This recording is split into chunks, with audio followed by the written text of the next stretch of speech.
নমস্কার।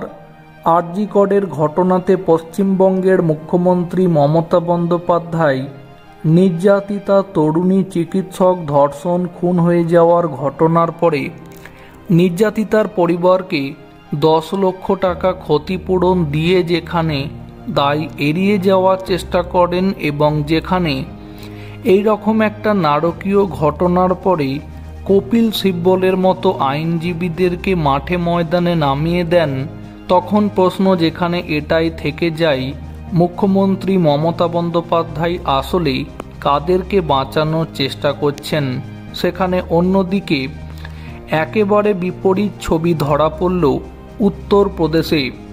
যদি মহিলাদের সম্মানহানি হয়, যদি মহিলাদের সাথে শ্লীলতাহানির ঘটনা কেউ ঘটায়, তাহলে এবার উত্তরপ্রদেশের মুখ্যমন্ত্রী যোগী আদিত্যনাথ চরমতম পদক্ষেপ নেওয়ার হুঁশিয়ারি দিলেন।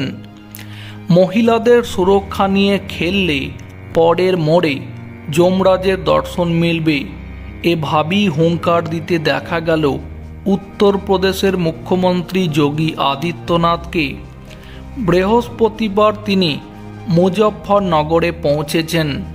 এখানে এদিন জনসাধারণের উদ্দেশ্যে ভাষণ দিতে গিয়ে যোগী আদিত্যনাথ নারী নিরাপত্তা নিয়ে মন্তব্য করেন।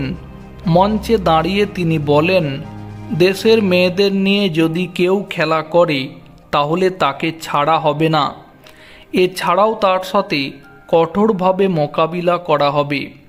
মহিলাদের সাথে দুর্ব্যবহার করা অপরাধীদের এদিন সরাসরি মঞ্চ থেকে সতর্ক করেন উত্তরপ্রদেশের মুখ্যমন্ত্রী যোগী আদিত্যনাথ। তিনি বলেন, মহিলাদের সুরক্ষা নিয়ে যদি কেউ খেলা করে তাহলে পাশের মোড়ে সে যমরাজকে দাঁড়িয়ে থাকতে দেখবে। মুখ্যমন্ত্রী যোগী আদিত্যনাথ মুজফ্ফরনগরের মঞ্চ থেকে বলেন যে সমাজ তার বোন এবং কন্যাদের রক্ষা করতে পারে না, তার কোনো ভবিষ্যৎ নেই। পাশাপাশি তিনি এটাও বলেন, মেয়ে বোনেরা অসুরক্ষিত হলে সমাজের ভবিষ্যৎ অন্ধকারময় হবে। তিনি আরও বলেন, কন্যারাও সুরক্ষিত থাকবে এবং ব্যবসায়ীরাও সম্মান পাবে।